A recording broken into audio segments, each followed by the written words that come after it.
Be in the present moment. இந்த தருணத்தில், இந்த கணத்தில் எப்பொழுதும் இரு.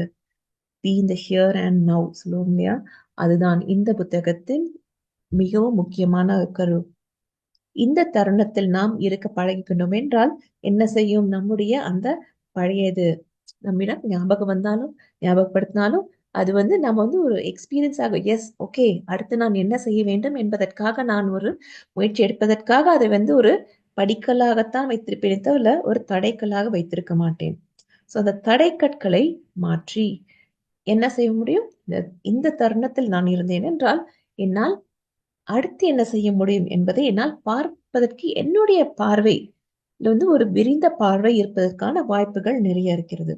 சில நேரம் சில விஷயங்கள் புரியாதது போல இருக்கும். இருந்தாலும் நாம கொஞ்சம் நம்ம இந்த ஆன்மீகத்தில் கொஞ்சம் இதே கேள்வி கண்ணை மூடிட்டு நம்மை கேட்டு பார்த்தோம் என்றால் அதற்கான பதில் நமக்கு கண்டிப்பாக கிடைத்துவிடும்.